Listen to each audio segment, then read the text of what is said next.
Hi friends, இன்னைக்கு வீடியோவில் super டேஸ்டியான பட்டர் பிஸ்கட் எப்படி செய்யலான்னு பார்க்கலாம். Milky Mist salted butter 200 gram எடுத்திருக்கேன். இது ரூம் டெம்பரேச்சரில் இருக்கிற மாதிரி பார்த்துக்கோங்க. ஒரு டீஸ்பூன் வெனிலா எசன்ஸ் சேர்த்து லைட்டாக பீட் பண்ணி எடுத்துக்கலாம். ஒரு முட்டையோட வெள்ளைக்கருவு மட்டும் தனியாக எடுத்துக்கலாம். இப்போ இந்த வெள்ளைக்கருவு சேர்த்து நல்லா பீட் பண்ணி எடுத்துக்கலாம். 125 கிராம் பவுடர் சுகர் இதில் சேர்த்து நல்லா பீட் பண்ணி எடுத்துக்கலாம். பட்டர் நல்ல க்ரீமியான டெக்ஸ்சருக்கு வந்ததும் மைதா சேர்த்துக்கலாம். 275 கிராம் மைதா சேர்த்துருக்கேன். இதை லைட்டாக ஸ்பேட்டுலாவால் ஒரு மிக்ஸ் கொடுத்துட்டு இதையும் நல்லா பீட் பண்ணி எடுத்துக்கலாம்.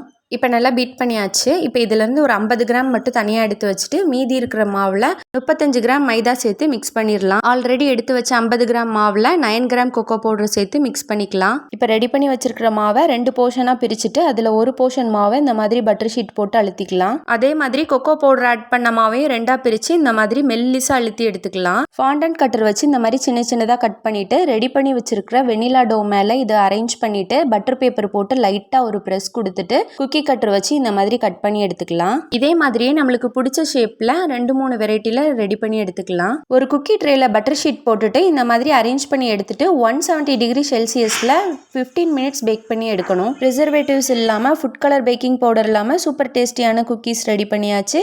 இந்த பட்டர் பிஸ்கட் செய்கிறதுக்கு மில்கி மிஸ்ட் பட்டர் தான் யூஸ் பண்ணியிருந்தேன். கண்டிப்பாக நீங்களும் ட்ரை பண்ணி பாருங்கள். இந்த வீடியோ சேவ் பண்ணிவிட்டு அப்படியே உங்கள் ஃப்ரெண்ட்ஸுக்கும் ஷேர் பண்ணுங்கள். தேங்க்யூ.